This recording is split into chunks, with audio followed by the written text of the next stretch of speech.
Please, Ms. Fanika Miller, would you introduce yourself to the world?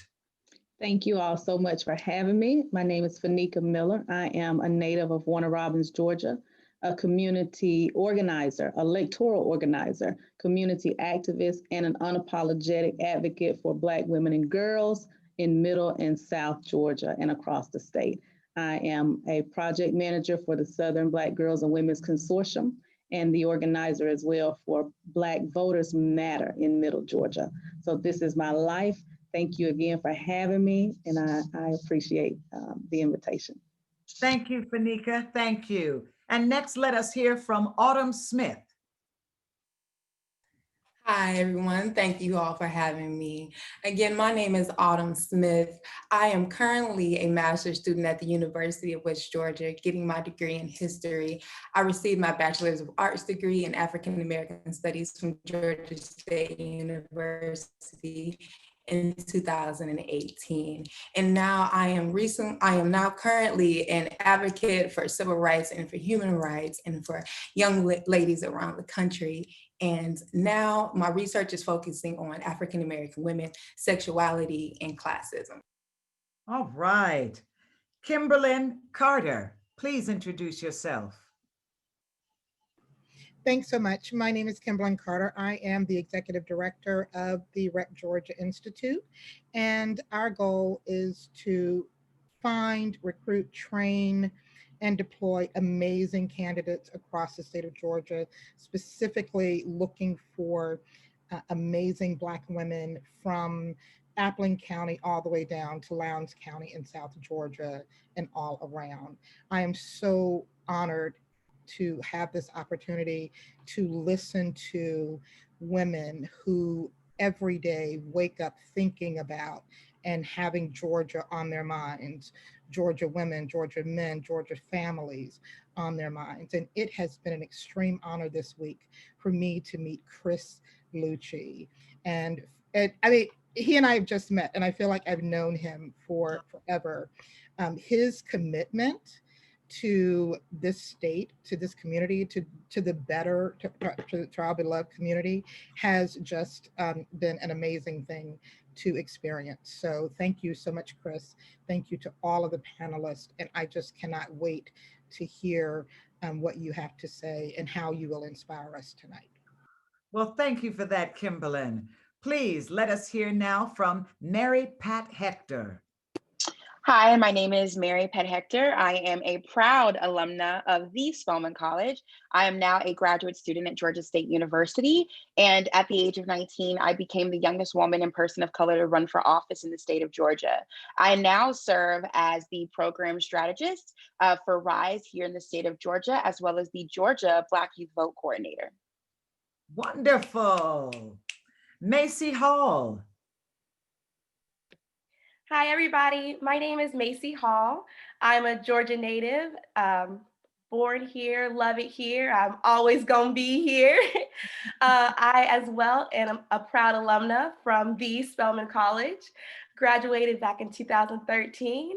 I have been working now in Atlanta, working with local candidates, working with DAs, commissioners, mayors, and now I'm so proud to be working as the Georgia State Director for March On, focusing on this fight against voter suppression. Wonderful. Chanita Allen. Well, all right, I guess I need to start with, I'm a Barnard alumna and currently the Director of Large of our Alumni Association. So let me start back from the beginning. I'm Chanita Allen. I am currently the president of Cobb Democratic Women. And yes, I am proud to say that we just flipped 3 important seats. Our district attorney, we have a new district attorney, Flynn Brody, just attended his ceremonial swearing in a couple of hours ago. And we have Lisa Cupid, who is chair of Cobb Commissioners, and Craig Owens, who is our new Cobb County Sheriff. So happy to say that I am also the immediate past president of the United Nations Association here in Atlanta.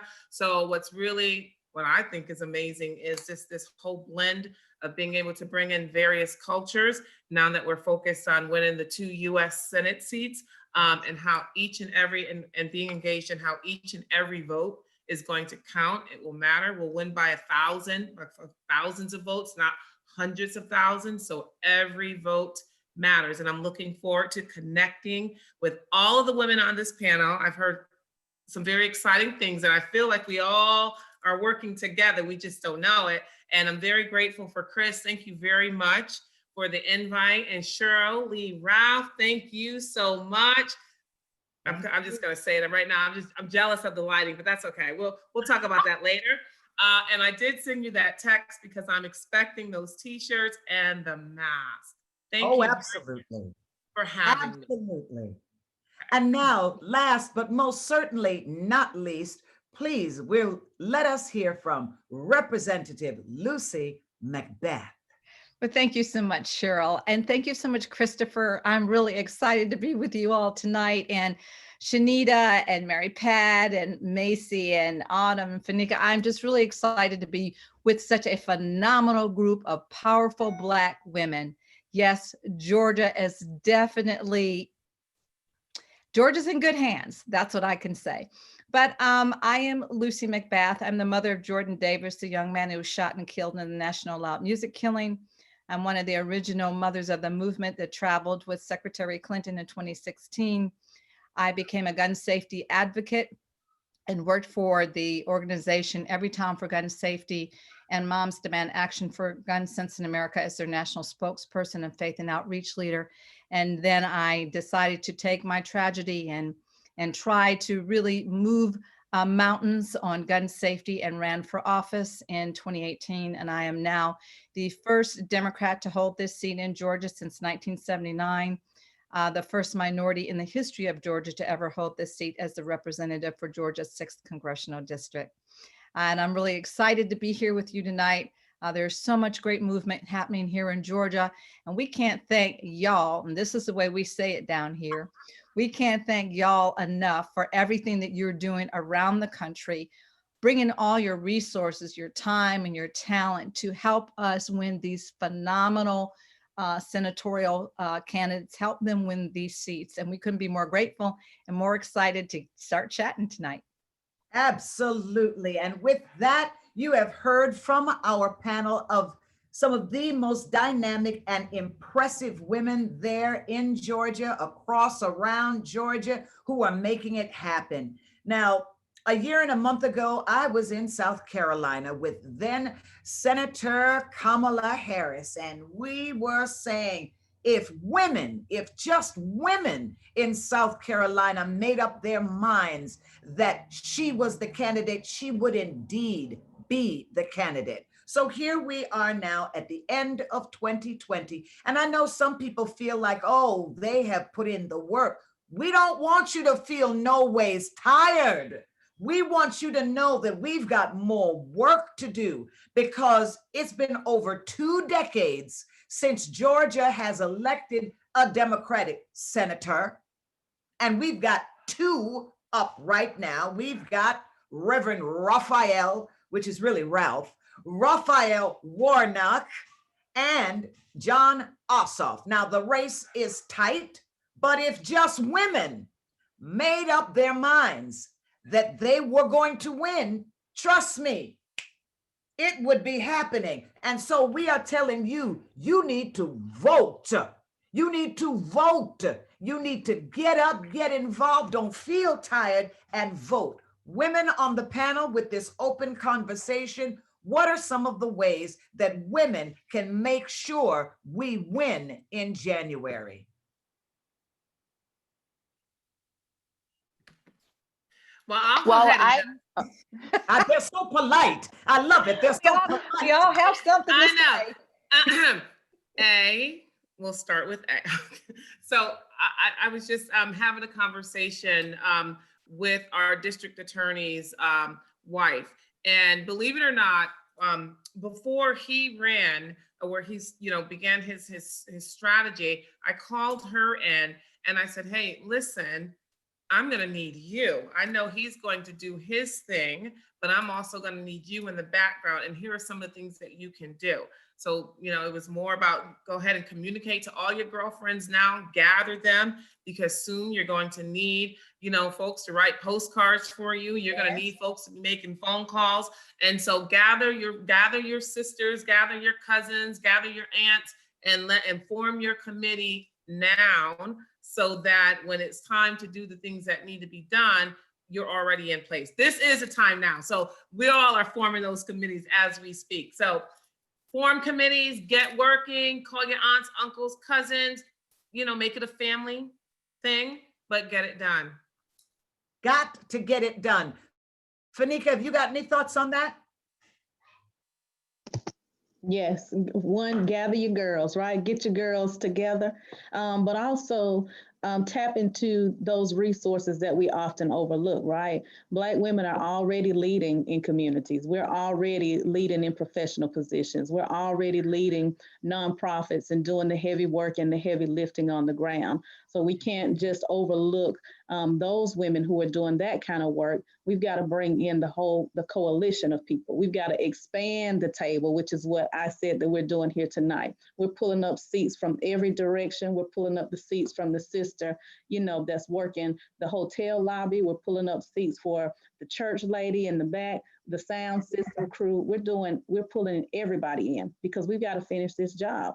This task is too huge, right? And it can't just be, I love that this panel includes women from all across the state, right? Because every voice matters. Every region is different. And so every woman in different communities may have different issues. And we've got to be able to expand that table to hear the voices of every person, every Black woman.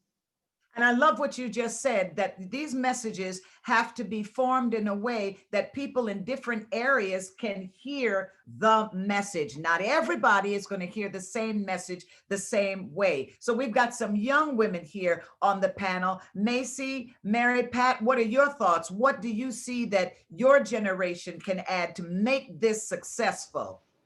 I think it would be to continue to come up with out of the box ideas to attract people who are normally not even targeted by organizations that do this work.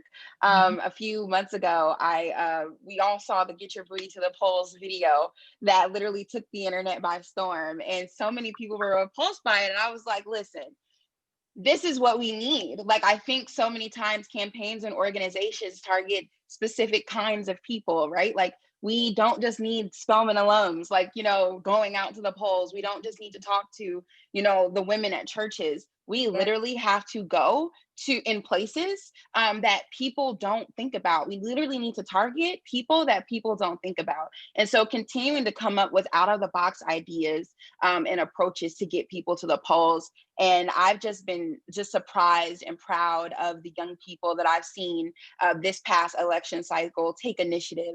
You know, I saw young people with tattoos and chains, like literally working as poll monitors. And I believe that those same young people are literally going to show back up and do the same thing in January.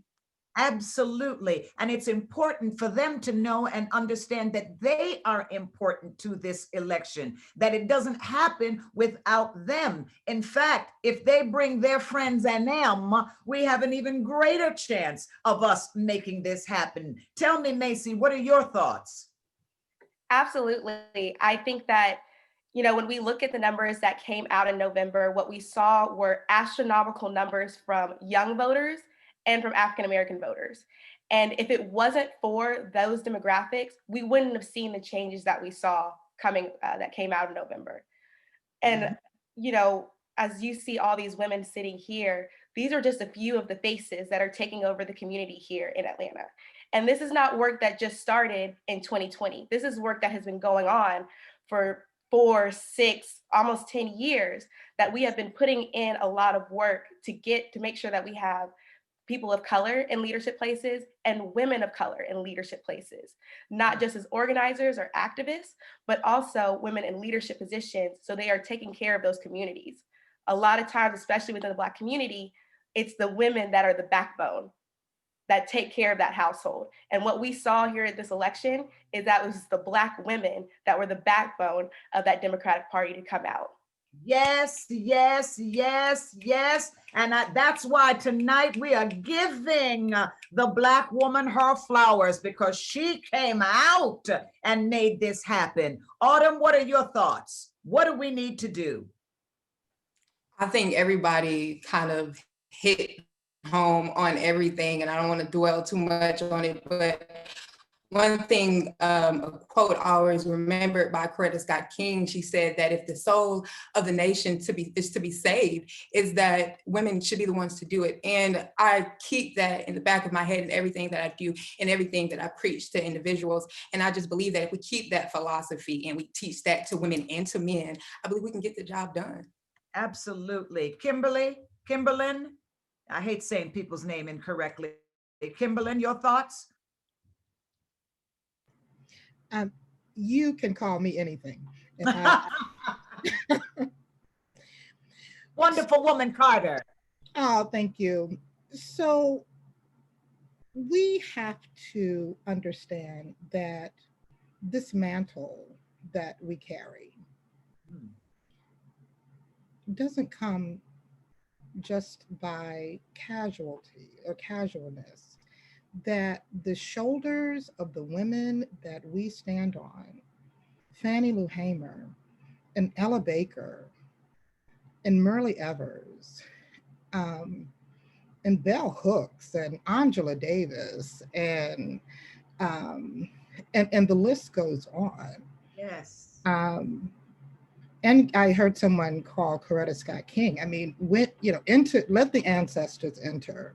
Yes. We have to understand that the connections that we have with our fellow sisters, we have to use everywhere and every day.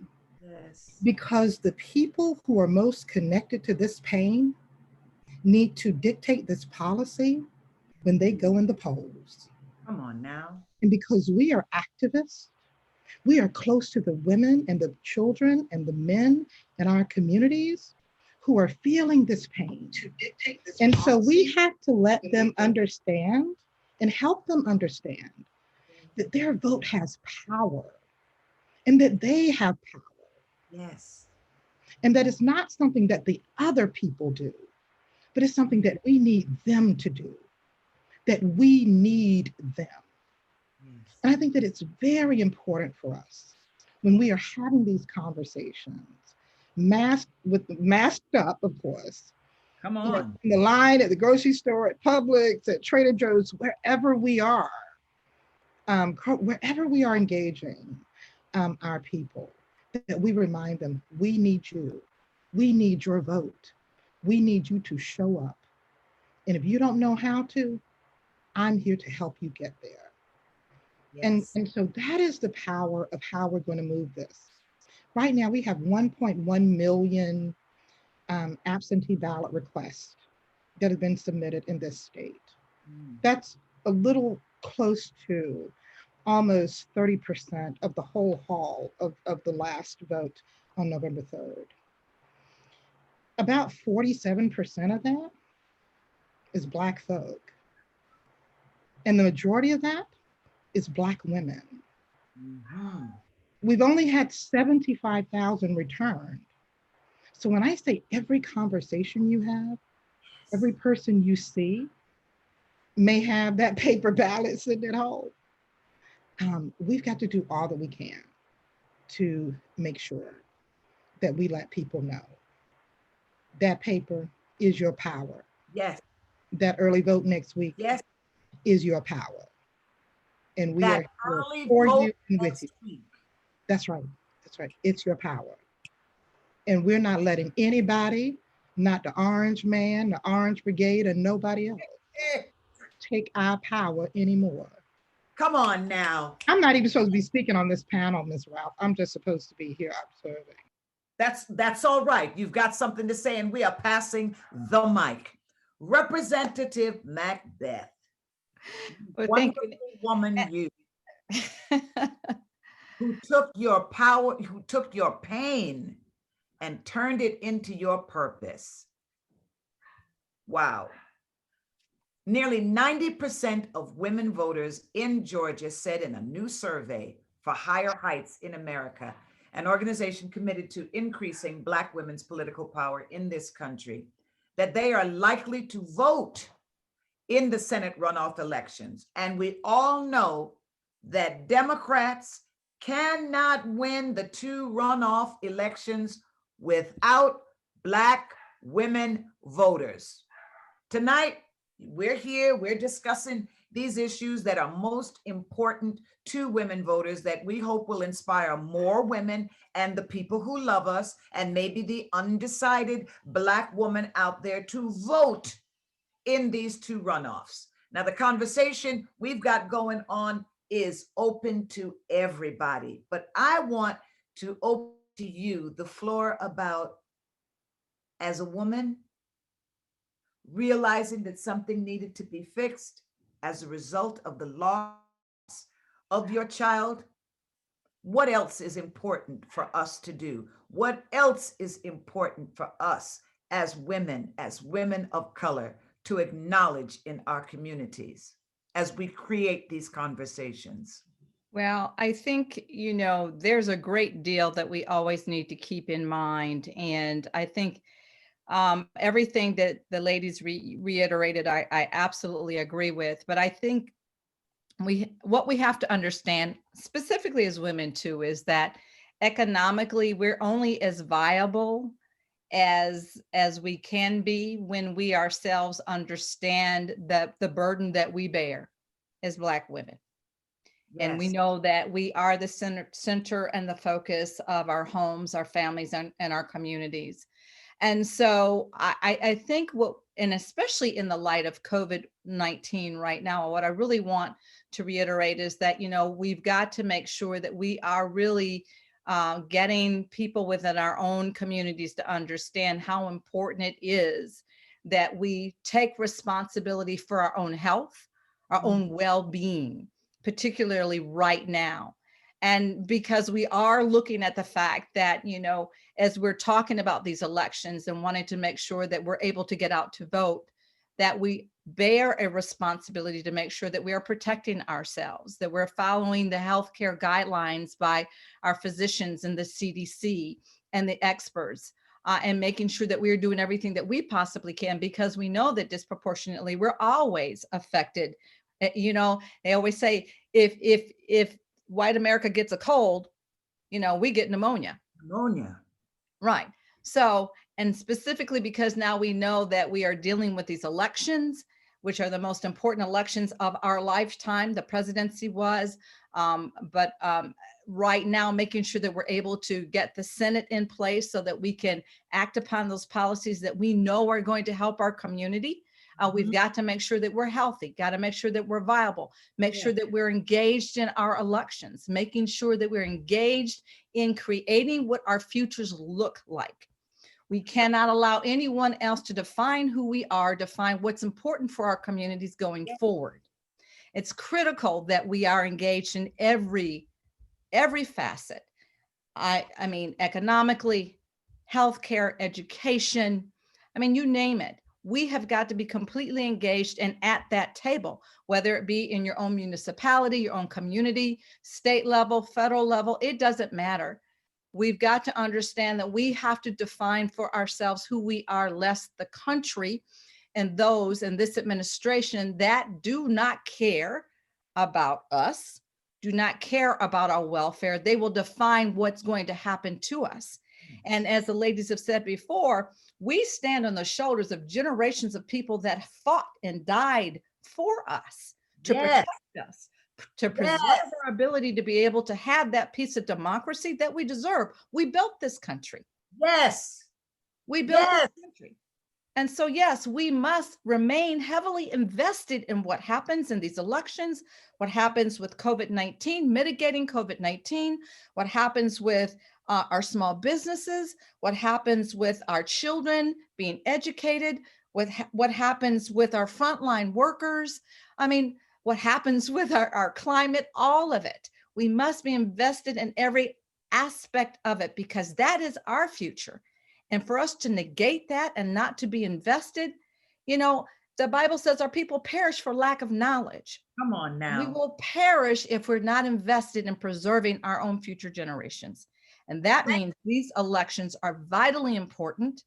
And I do want to say something, though. I do want to say that we want to make sure that we are really looking for our elderly and senior voters, because many of them are the ones that were the civil rights leaders and volunteers that helped us have the ability to be able to exercise our right to vote. So those senior citizens that are in senior care centers and nursing centers and assisted living, it's our responsibility to make sure they also have early voting ballots and also have information and resources that they need to be able to exercise their right to vote as well. Yes, yes, yes. Thank you for that, because girl, you were given much more than a word. Thank you, thank you. Here we are in the middle of this COVID pandemic, and I just want to elaborate on some of what you said. 21% of Black women in Georgia, 18 to 64, are uninsured. Black women are more likely to hold low-wage jobs that do not provide health benefits. Black families are hit harder by COVID. They suffer from pre-existing health conditions and have a higher rate of mortality than white families and others.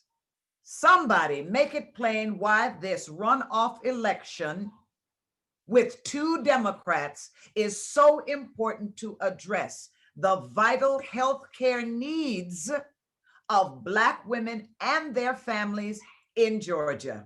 Please. I was going to say, not only just in the state of Georgia, but literally the entire United States of America. All of our lives really depend on this upcoming election. Over the course of the past few years, we've learned literally elections have consequences. We lost a very important Supreme Court justice seat. And at this moment in our lives, everything that we have seen over the course of the past few months from the actions of people who currently hold these seats are that they are, and this is, I'm not sure if I'm speaking on the partisan front or the nonpartisan front, but I'm going to speak from Mary Pat Hector's front. And that is that those individuals have shown us time and time again that they don't care about the needs of the people at the margins that Kimberly talked about. And, you know, all of these things are on the ballot. So as a Black woman who is thousands of dollars in student loan debt from wanting to attend an HBCU, literally, that's on the ballot. When we talk about criminal justice reform and policing in the Black community, that is on the ballot. When we talk about healthcare in the state of Georgia and in this country, that is on the ballot. We've seen two of these candidates and how they've been able to handle these positions, and it hasn't been in our favor. So we have a decision to make, and I believe that Black women and people of color are going to show up like we did before and make the right decision. But if we don't, we have to remember that these elections have consequences, and we can't afford those consequences much longer.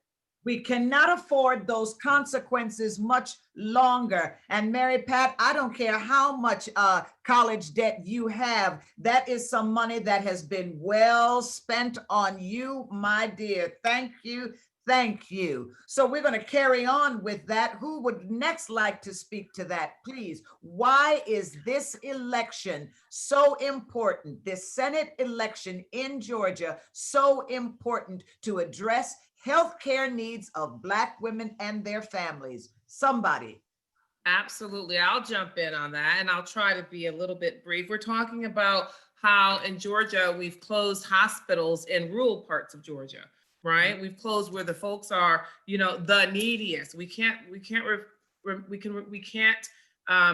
forget how healthcare is connected to education. And so when we think about education and healthcare and how they go together, Black women, Black families are severely impacted. You can't send unhealthy kids to school to learn. We're going to get into COVID-19. But even without COVID-19, everything is connected to healthcare. So I also wanted to mention, Lucy, with you, Congresswoman McBath, with you being in Congress, there are several bills that the House has passed that the Senate has yet to pass. One being our HR 8, right?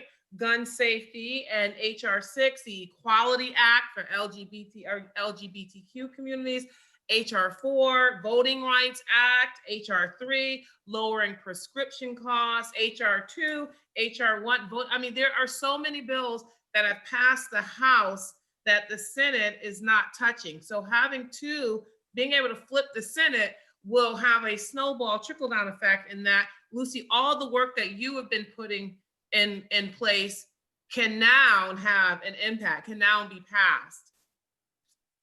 Macy, I saw that you wanted to say something about that. Yeah, absolutely. I think one of the things that's very important that really came to light during COVID, a lot of these issues that we've all spoken on are not issues that are new. They're not something that just happened in 2020 and they didn't happen because of COVID. It's just because we are at home and we're realizing all the things that we need.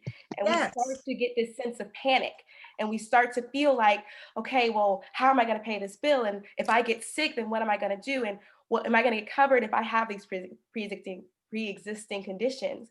And so what I would say is that in a time of chaos, the only thing you can do is control you.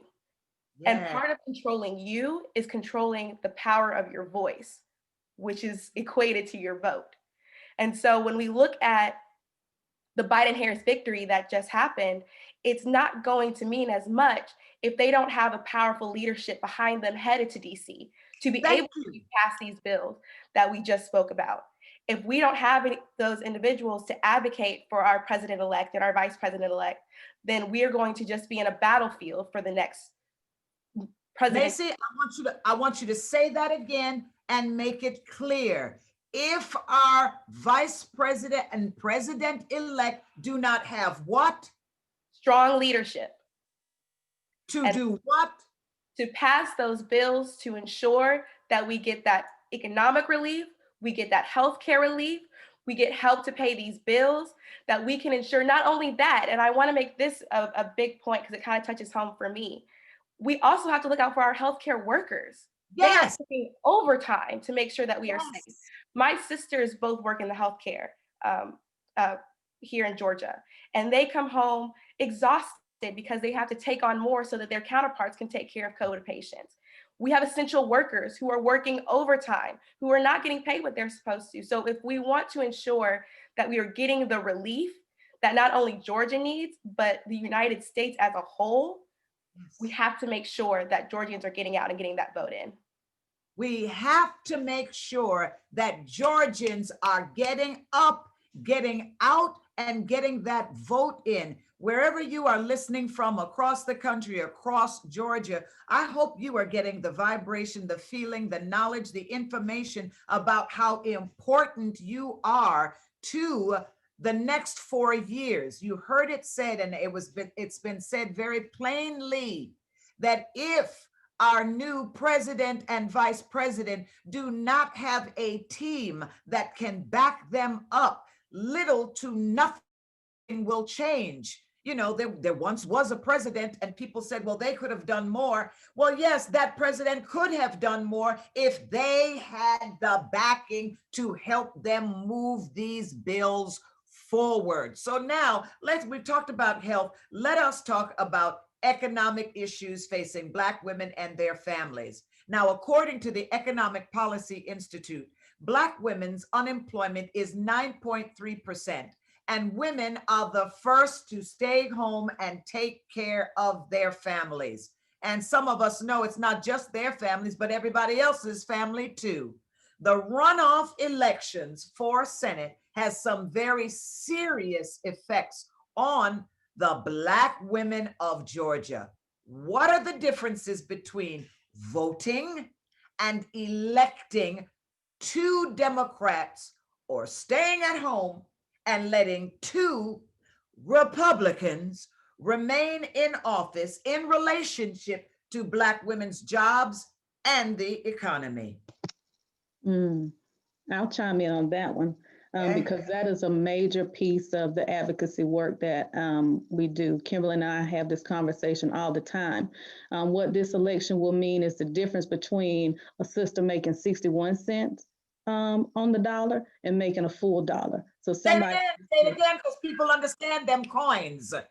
run me my coins, right? The difference between a sister making 61 cents on a dollar to making her full dollar that she's worked in, right? Sisters are the ones who are filling our church pews, right? We're the ones putting money on the books for our brothers that, may be, incarcerated. We are the ones who are the primary caregivers of our aging parents, of our children. We are the ones that have had to adjust our schedules to become virtual teachers to our children, our nieces and our nephews, our cousin and Ray and them children, because somebody had to go out and work, right? Sisters are the ones, we are the fastest growing group of entrepreneurs in the state of Georgia, yet we are the least invested in, right? We have the least access to capital, right?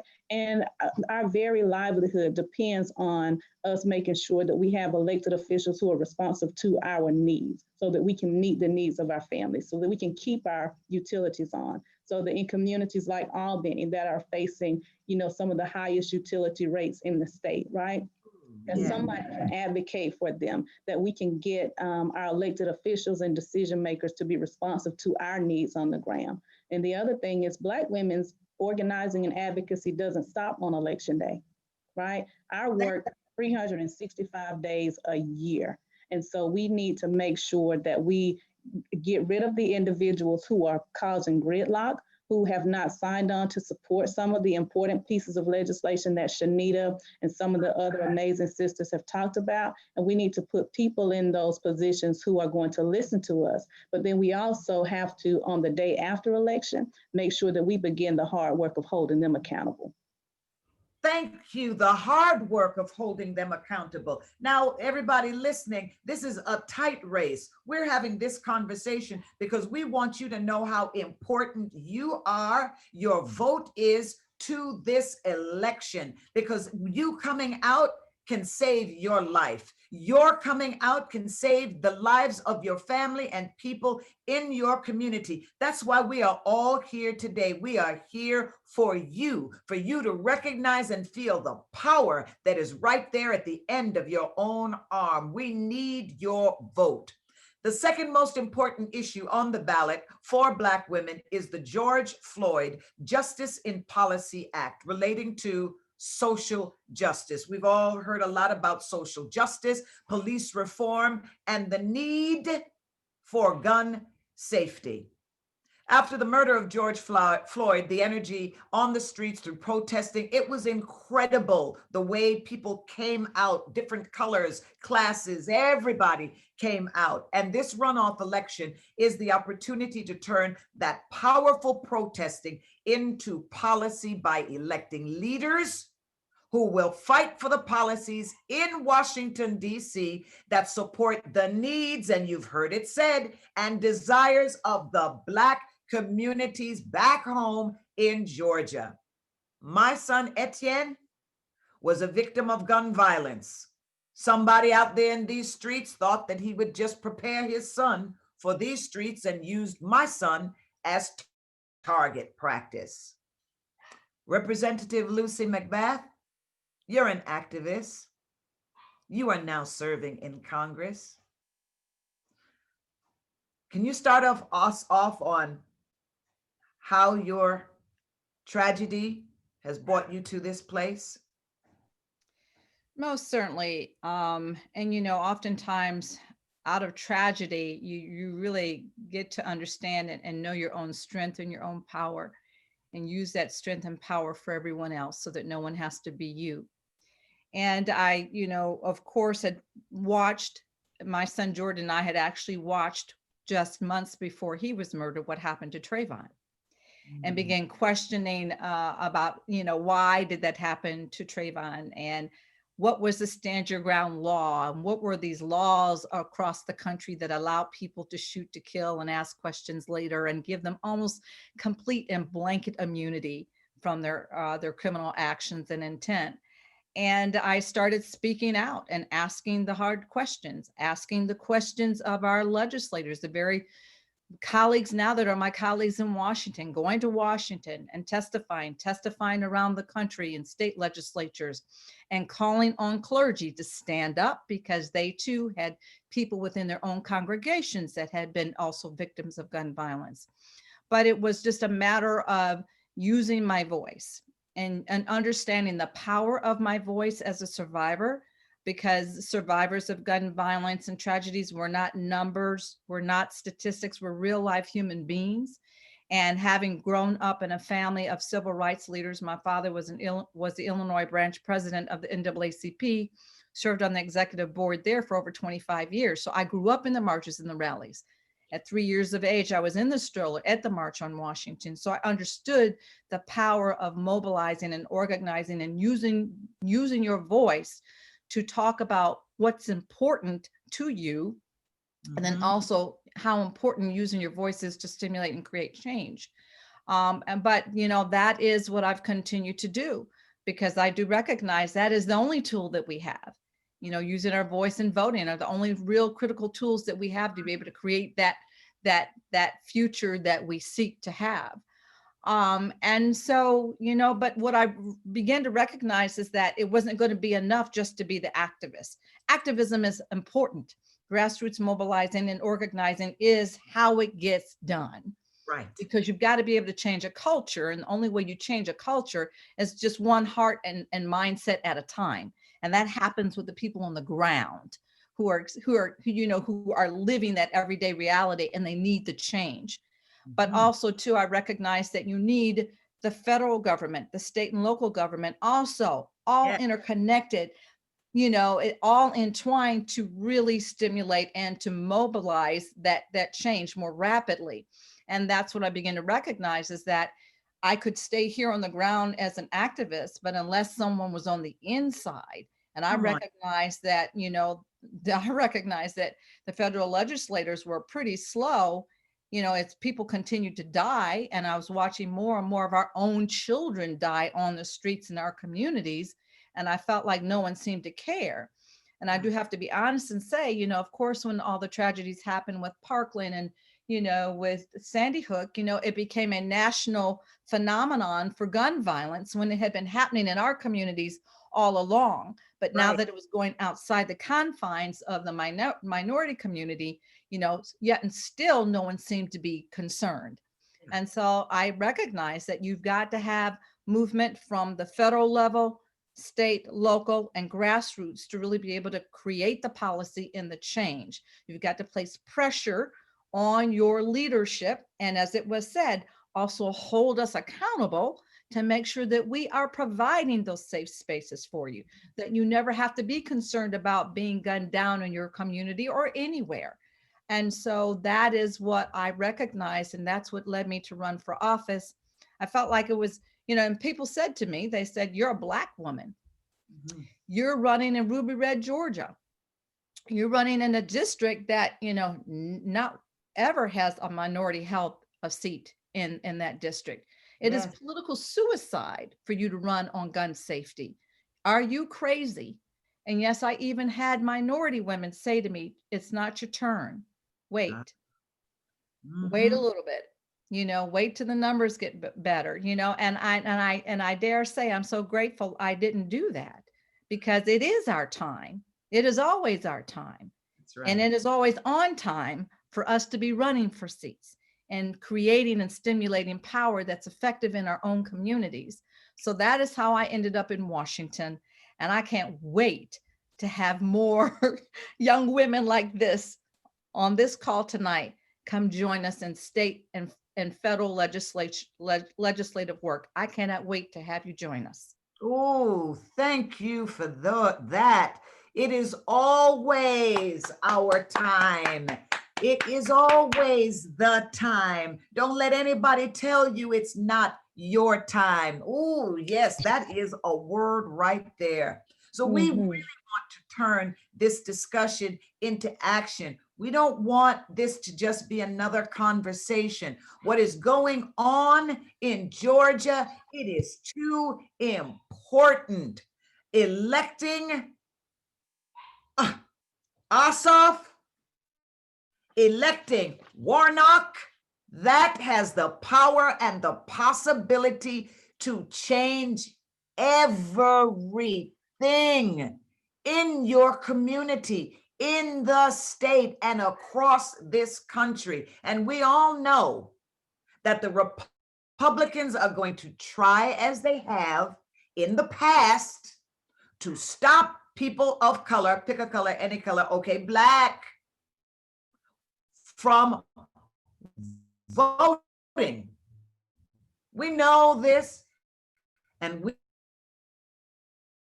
above that, we will not be stopped from exercising our right as Americans to vote, and let our voices be heard, and let them be heard loud, and let them be heard strong. And it would be great to have each member of the panel please show us and the people watching how you will be voting and getting other Georgians out to vote between now and the last day of voting, and that would be January 5th, 2021, because we will have said goodbye to 2020. Ooh, she has been very unkind. But please, each one of you, please share how you will be going about this voting cycle, this election. You're so polite. Fanika, I'll go ahead and get started. There's that A again. Fanika, go on. So I'm just going to say that I'm going to step out. I've been stepping outside of my comfort zone. And what that really means is I've been reaching out to various communities, various counties that are 4 hours away, and really trying to fill their needs, fill gaps that they may have, and also taking care of my local county.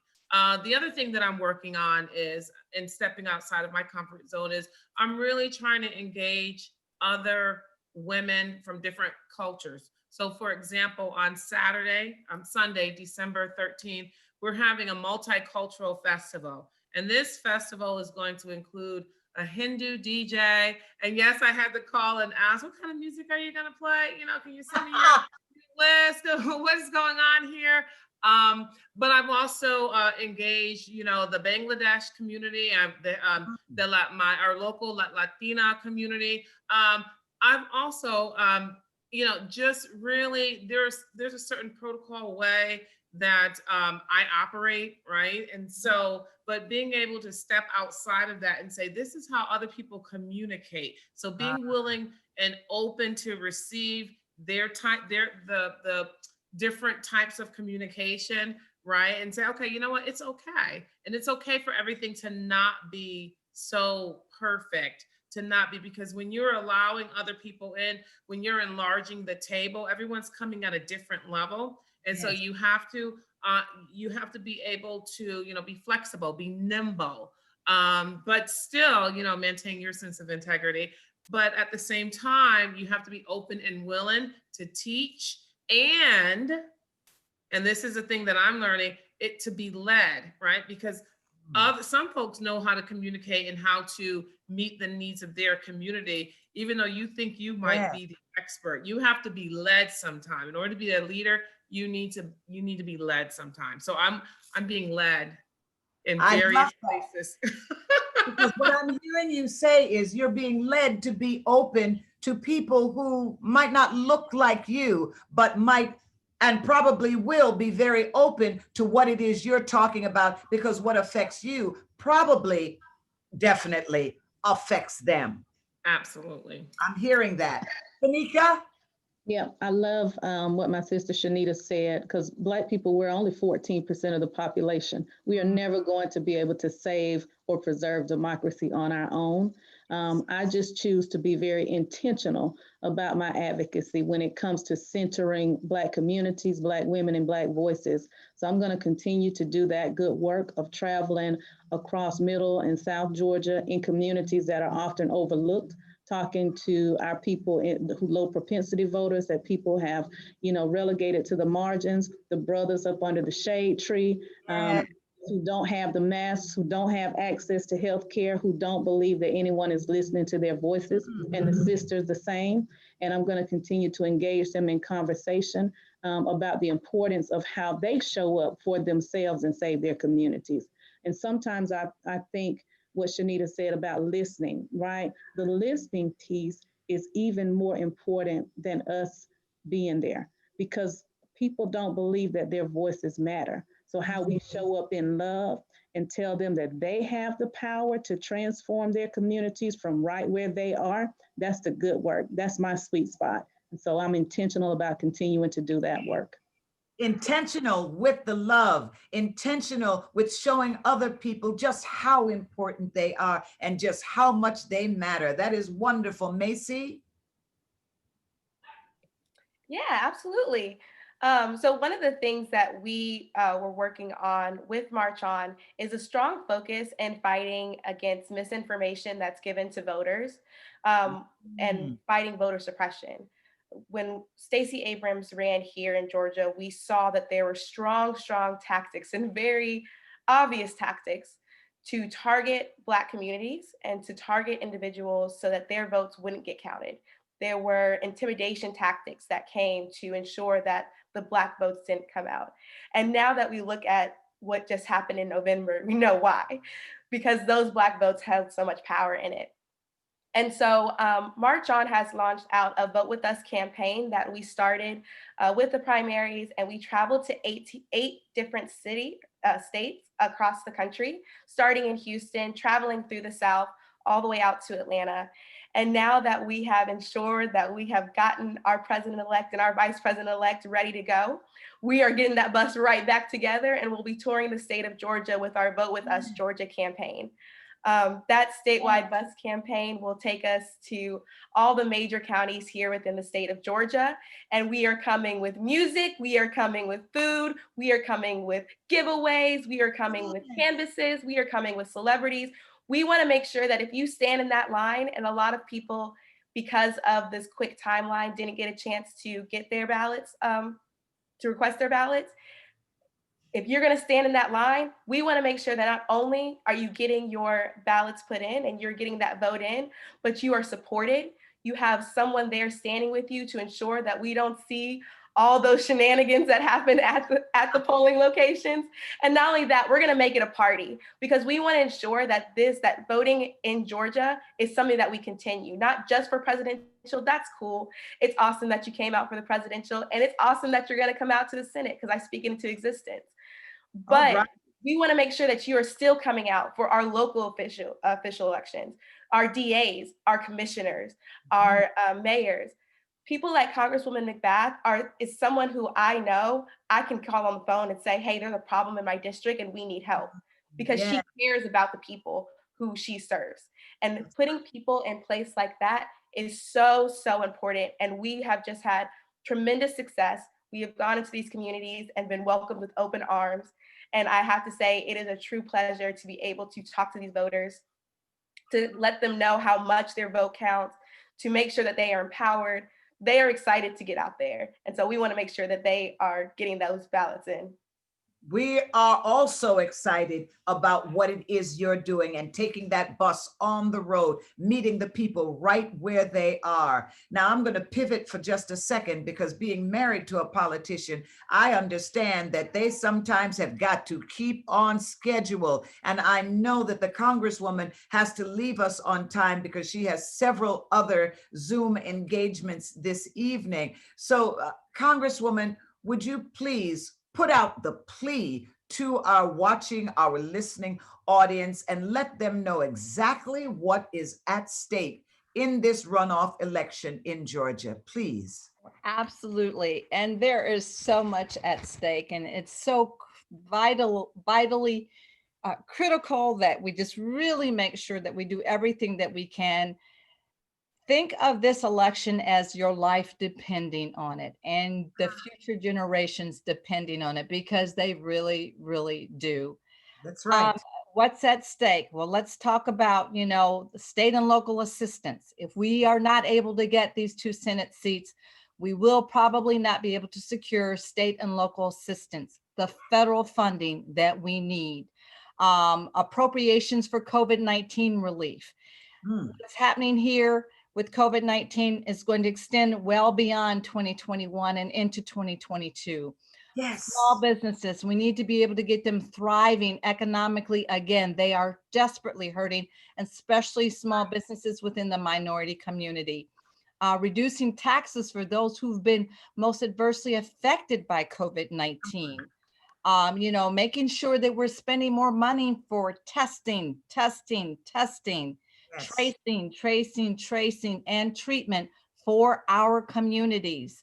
Making sure that we're protecting our frontline workers, those that are on the front line every single day, providing resources and means and services for us. And then also our children in schools, our teachers, the staff, that is all on the front line. But we also making sure that we're extending provisions, financial provisions for childcare. If our parents don't have childcare, they can't get back to work. That is all on the line, folks. It's all on the line. And being in Congress, I can tell you, I can promise you, if we are not able to get these 2 Senate seats, woe be to us. Because you think we had trouble in Congress now?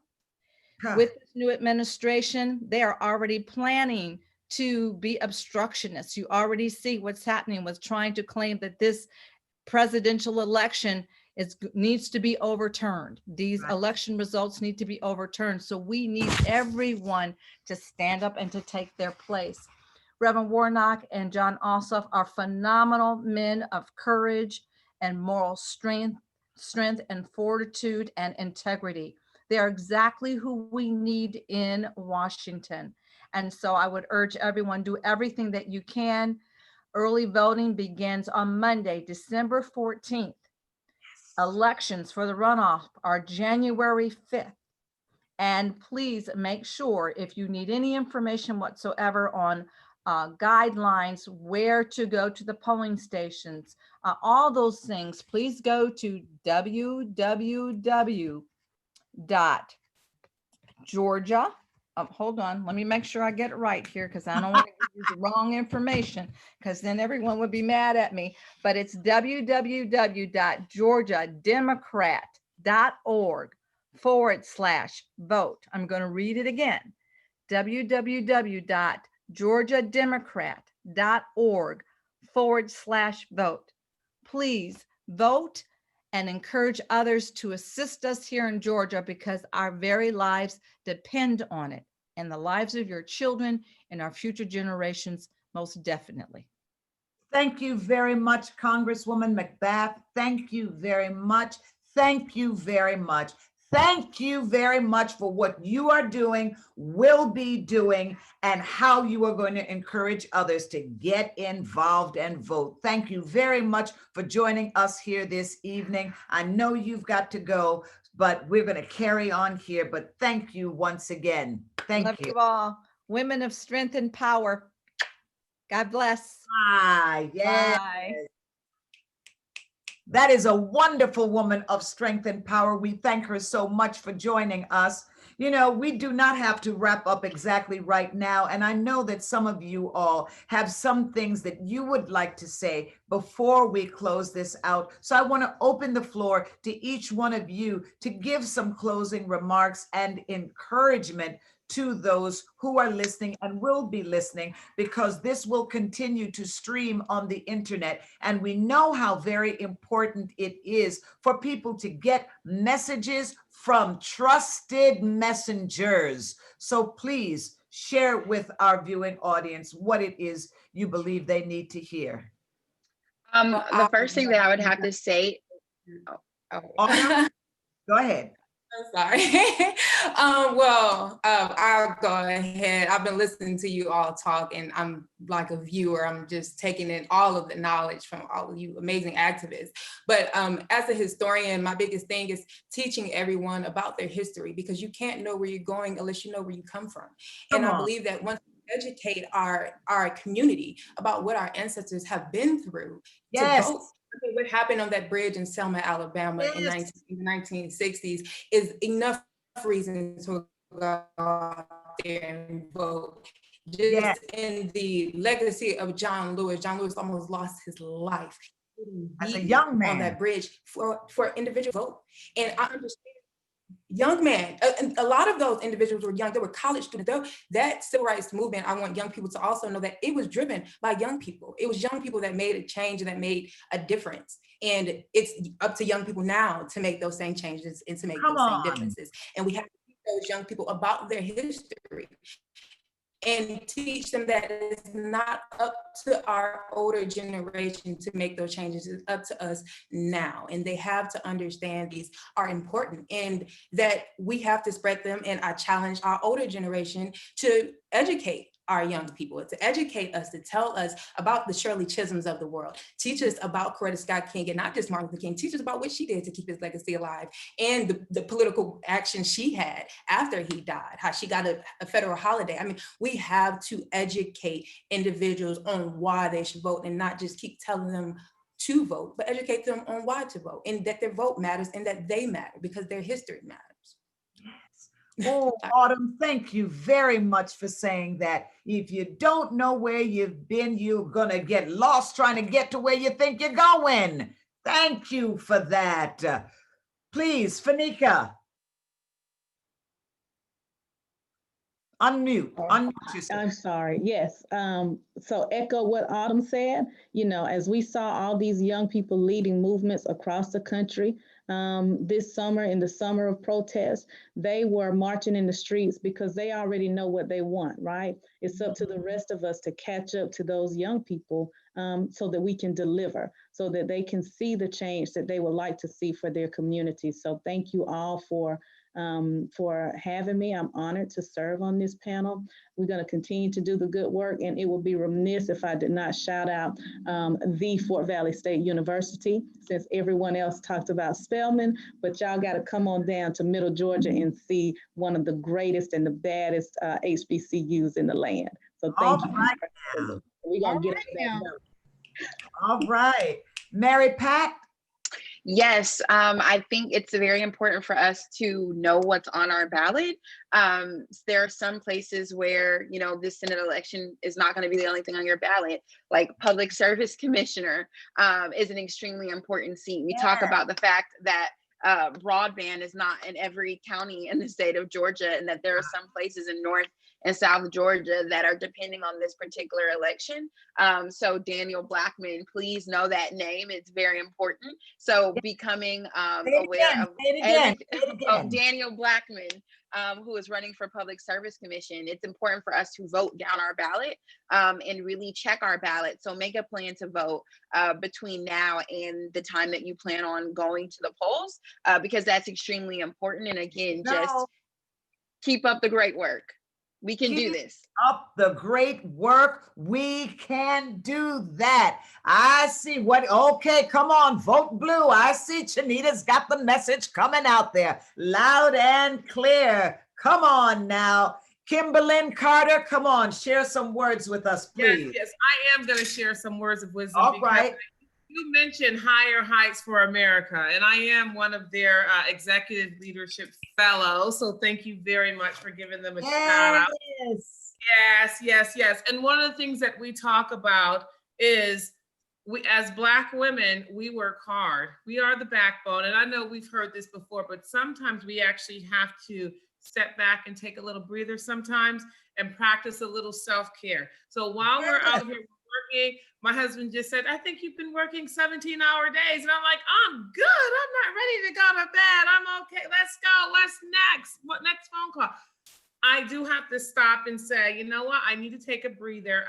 We need to take care of ourselves as well. So we want to make sure that we're remaining balanced. We're still, taking care of our families, our children, and our mental health is also important. We can't exactly. So we can't take care of others unless we take care of ourselves. Oh, wait a minute, Chanita, say that one more time, please, because most people do not think that is important, but say it again. We can't take care of others unless we take care of ourselves. Thank you. That part right there. What is it? What is the great drag queen says? If you can't be good to yourself, how in the world you think you're gonna be good to anybody else? That part. Kimberlyn, I know you've got something to add here. Well, I just wanted to also add that Daniel Blackman is a Black man. And it is very important for us to remember that. Because when we talk about climate change, climate issues, and environmental justice, sometimes it only resides in white spaces. And we need to understand that environmental injustices happen very often in Black communities, and specifically in Black rural communities. So it is very important for us to have voices at these utility boards, in these public service commission spaces.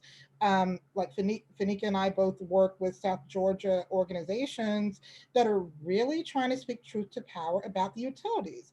Can you imagine that Black people living in Dougherty County in Albany, Georgia, are paying more in utilities than some of us in Peachtree Corners or Atlanta?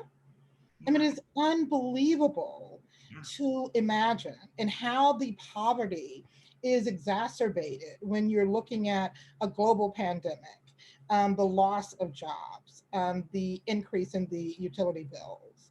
So it is, and the amount of unemployment that's happening here.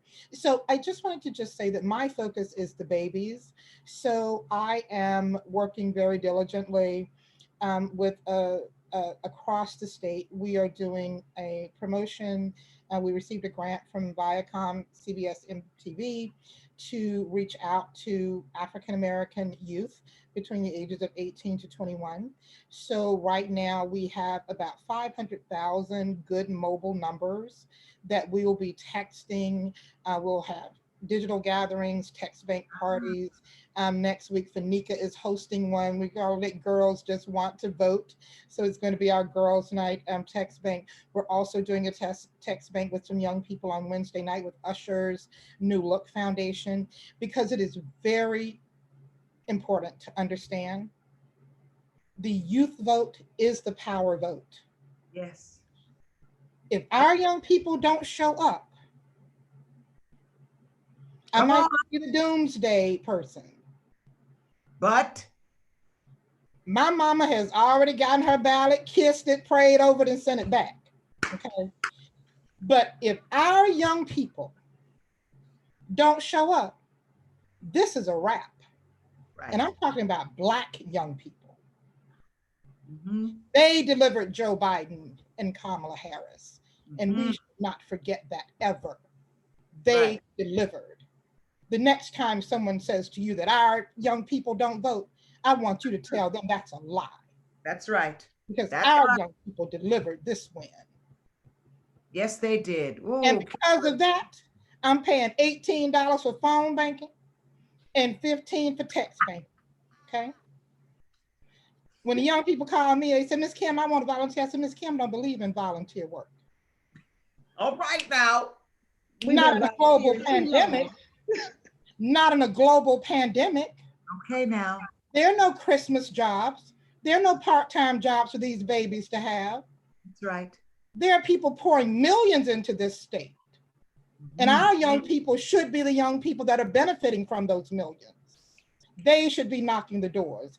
They should be making the calls. They should be doing the relational organizing, because they are the power. They will deliver this win. And yes, yes. I love it. Represent for the tomorrow. I will be standing with Waka Flocka and Lil Yachty and Change Major. I may throw some bars down. Let me get near the microphone. And we will be doing a We Got Power tailgate. We'll be stopping in Macon, Columbus. We're going all over with different artists. This man, Lil Baby, called me the other day. I was like, I had to get the chart to see if he was the Lil Baby, the baby, which one of the babies he was. And he's going to meet us in Savannah, because the youth vote is the power vote. Yes. Yes. And we need to hear from the people that they spend their money on. And there you have it. We need to meet the people that they spend their money on, and we need to get them involved in a responsible fashion. So, Yes. Kimberly, we I just thank want everybody to just love on these young people, encourage them, let them know that they are the key. They are the connection to this you. one. Thank you so much. Thank you, thank you, thank you. Thank you to everybody that's on this panel this evening. Thank you for Anthony in the background. Thank you for Elizabeth Naftali. Thank you for Chris Lucci. We love you all. Thank you for the power and your passion for bringing us all together here to address what we need to happen in Georgia. Oh, Georgia, you are on everybody's mind. And we need Georgia to know we got your back. We are going to be your wings. We're going to float you to voting. We need you to vote early. It starts, what's the date? I know, Chinita, Fanika, what's the date? December 14th. You heard the choir. December 14th. But you can turn in your absentee ballots to one of our drop boxes as well. Yes. And January 5th is the last opportunity to vote. So we don't want anybody thinking that they've got to wait until the 5th. It starts on the 14th. Monday. Get your power on December 14th. Get it on that day, December 14th. The last day, your last opportunity to vote is January 5th. And the Congresswoman shared, if you're confused about anything, you can call any one of these women right here because they are all across your state. And we've even got a historian right there to help you remember to learn what you did not know, you thought you needed to know. Thank you. GeorgiaDemocrat.org/vote. GeorgiaDemocrat.org/vote. We need you. We need your vote. And a lot of the money is coming from out of state. We need you to donate. We need you to donate. And I don't want you to feel small about a small donation, because any donation is a good donation. All you have is $1. My grandmother used to say, if all you earned was $1, put it in the church basket, put it in the basket. It's not too small. So your $1 to your $1,000 to whatever it is within the possible limits, feel free to donate, because we together have the power to make this happen. I am Cheryl Lee Ralph. I have enjoyed being the moderator on this panel. Everybody, mask up, spread the message, not the disease. We love you, we thank you, and vote, Georgia, vote. Warnock and Ossoff, Warnock and Ossoff. Mwah.